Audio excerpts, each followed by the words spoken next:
बेंगली मानकर माछ तांकर सबठु प्रिय किंतु आपण एई भली भावरे माछ केबे बनेइचंती तो बेंगली स्टाइल रे अदा मागुर झोल निश्चित भाव देखला माने आपण ट्राई करेंगे।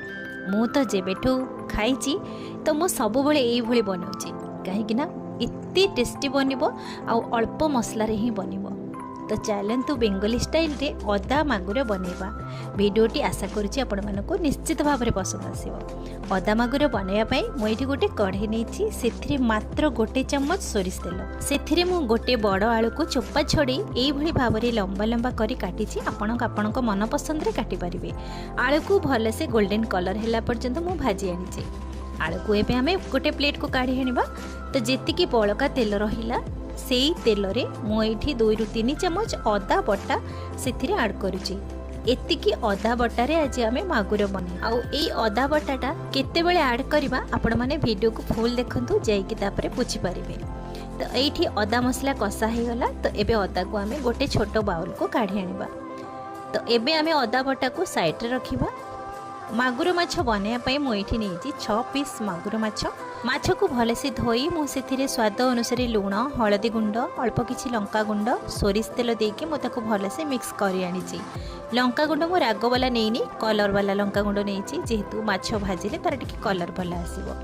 मागुर माछ भाजिला बेले प्राय फुटे जोटा कि तेल छिटके से आपण गोटे चम्मच अटा गुंड मिक्स करें। पूर्व जो कढ़ई रे मु अदा मसला कसी थी से कढ़ई रे मु 2 चम्मच सोरिष तेल से ऐड करिछि।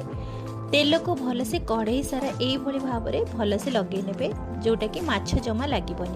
तेल भलसे गरम हो आसो से धुआं बाहर स्टार्ट हम तापर आपण माछ को से पकेबे। माछ को आपण गोल्डन कलर हैला पर्यंत ताकू भाजिबे। जदि आपण को माछ भाजिला बेले प्रॉब्लम होउची मागुर माछ जेहेतु टिके फुटे तेल छिटके तो सेथिपई आपण गोटे घोड़णी सहाय्य रे आपण ताकू घोड़े देबे सेथिपई जमा आपण को ऊपर माछ छिटकीबनी। तो एई भली भाव रे परफेक्ट हमर गोल्डन कलर हे आसलानी। तो एबे हमें माछ भजा को गोटे प्लेट को काढी आनिबा। मागुर माछरे तेल थाए तो सेथिपई देखंतु आमे 2 चम्मच सोरिष तेल नैथिले ताठू केमिति अधिक तेल एमती कढ़ई रे बाहरी आसलानी। तो आउ एथिरे आमे एक्स्ट्रा तेल भी किछि दबानी। एबे आमे माछ को गोटे प्लेट को काढी आनिले। तो एठी देखंतु केते तेलर क्वांटिटी केमिति अधिक हो जाईछि। तो एथिरे आउ एक्स्ट्रा तेल बिल्कुल भी देबेनी। से तेल रे आमे अल्प किछि जीरा छुंक लगेबा। एठी आमे गोटे छोट पियाज को एमती छोट छोट पीसेस रे काटी की छुंक लगेइछि। एटा आपण स्किप कले भी चलबो काहिना पियाज रसुण जेहेतु एथिरे ऐड करा होनी। तो मु एठी पियाज को काटी की मु छुंक लगेइछि। एटा आपण स्किप भी करि परिबे। पियाज जस्ट गोल्डन कलर हैला पर्यंत आमे ताको भाजिबा। सेथिरे 2टी तेजपत्र सेथिरे ऐड करबा। मु प्रथमे तेजपत्र ऐड करबा को भूली जाईतिली। तो एबे आमे गोटे टमाटो सेथिरे ऐड करबा। टमाटो भी ऑप्शनल अछि आपण चाहिए ऐड करिवे नहेले स्किप करिवे। पियाज टमाटो दुईटा जाको आपण स्किप कर परिवे। केवल छुंक लगेकी आपण डायरेक्ट मसला सेथिरे ऐड कर परिवे। एथिरे मु गोटे चम्मच कलर वाला लंका गुंड अल्प किछि हल्दी गुंड देकी भलसे मिसई नबा। तो मसला को भलसे मिसई सला परे गैस रो फ्लेम को पूरा स्लो कर देबे। एपटे आमे मसला चलंतु बनेबा। एठी छोटो ब्लेंडिंग जार रे मु एठी गोटे चम्मच जीरा नेछि गोटे चम्मच सोरिष नहीं तापर आमे गोटे चम्मच पोस्त नहीं। तो आपण सोरिष पोस्त को आपण स्किप करि परिबे केवल जीरा रे ही बने परिबे। तो जीरा सोरिष पोस्त सेथिरे ऐड कर सला परे सेथिरे गोटे कंचा लंका छोट छोट 2टी सुखिला लंका जेहेतु आमे मसला रे कलर वाला लंका गुंड ऐड करथिले। तो एठी कंचा लंका आउ सुखिला लंका ऐड करिसेंती। एथिरे पियाज रसुण अदा बिल्कुल भी देबेनी। तो एथिरे अल्प किछि पानी देकी ताको भलसे मिक्स करके तार गोटे चिकन पेस्ट बनेबा। एई भली भाव में आमर मसलार पेस्ट बनीगला। एतिकी मसला सबू लगे आमर अल्प मसला लगे। तो आप मसला को स्टोर करके रखिकी पुणी पर आप बन पारे। तो ये देखो टमाटो भलसे भी सीझी जाइए। एबे जो आमे मसला रेडी करथिले सेथिरु आमे अधा मसला दबा माने 3 रु 4 चम्मच ये मसला पेस्ट को ऐड करबा। जदि आपण पियाज टमाटो स्किप करेंगे ताहले तेल जीरा तेजपत्र छंक लगेला परे ए बटा मसला को डायरेक्ट ऐड करेंगे। एबे मु सेथिरे अल्प स्वाद अनुसार लुण सेथिरे ऐड करिछि। तापर आमे भलसे मसला को कसिबा। तो ए पर्यंत आमे जो मसला प्रथमे अदा को कसी थिले तो से अदा मसला ए पर्यंत आमे ऐड करि नांती। तो ये देखो अदा मसला एपर्यंत आम ऐड करना किंतु केतेबेले ऐड करबा आपण वीडियोटा को फुल देखिले ही जानि परिबे। मागुर माछ पियाज रसुण अदा बटा मसला कषा देकी भी बना जाए, सोरिष आंबुल देकी मध्य मागुर माछ बना जाए, किंतु एई भली भाबरे अदा मागुर थरे बनांतु देखिबे बाकी मसला दिया माछ को खाइबा को भूली जिवे। तो एठी देखंतु मसला पढ़ा से कषि ही आसिलानी, मसलारू तेल छाड़िबा भी स्टार्ट हो गलानी।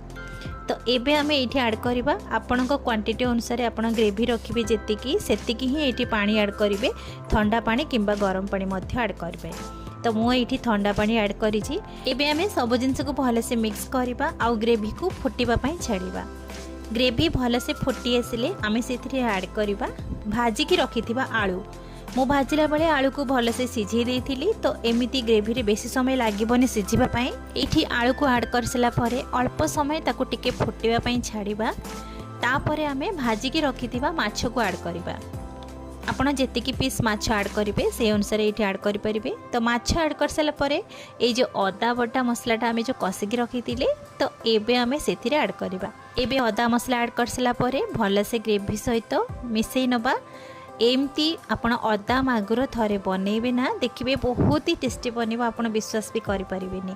मु केमिति भी कहबी आपण मानकु आपण निजे थरे बनेकी खाइले ही आपण जानि परिबे। जदि आपण मागुर माछ खाउ नांती ताले मागुर माछ बदल रे आउ अलगा माछ रे भी आपण एमती भी बनै परिबे। तो एबे हमें ग्रेवी सहित भले से मिक्स कर साला परे मात्र 1 मिनिट पर्यंत ताको कवर करके छाड़ी देबे।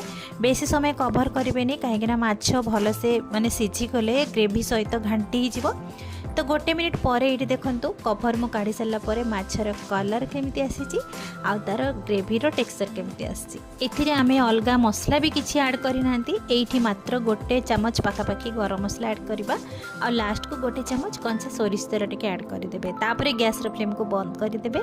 एथिरे आमे एक्स्ट्रा तेल भी ऐड करि नांती, जेहेतु आमे 2 चम्मच तेल रे माछ भाजुतिले तो मागुर रो तेल तो बाहरे, तो सेतिकी तेल रे ही आपण देखुथिबे मु बनैची। तो एमती माछर कलर भी देखिए आप जानीपे केते सुंदर भाव में बनीची। ये ग्रेवी देखंतु, आपण चाहिए ग्रेवी पतला किंबा मोटा रखिपारे। एबे गरमा गरम अदा मागुर सर्व करंतु, भात सहित आपण एंजॉय करंतु। गोटे स्टाइल रे माछ खाई खाई बोर हो जाउथिले, एई भली भाव में आपण थरे निश्चित भाव में ट्राई करंतु। देखिबे समस्त को पसंद आसीबो, स्पेशली आपण निजे खाइले भी जानि परिबे केमिति बनीची। तो आज रेसिपी आपण मानक निश्चित भाव में पसंद आसीथिबो। जदि पसंद आसीथिबो बिंदुरोसेई चैनल को सब्सक्राइब करिनेबे, पाखरे बेल आइकन को प्रेस करिनेबे। पुणी देखा हबो नुवा वीडियो रे। से पर्यंत नमस्कार।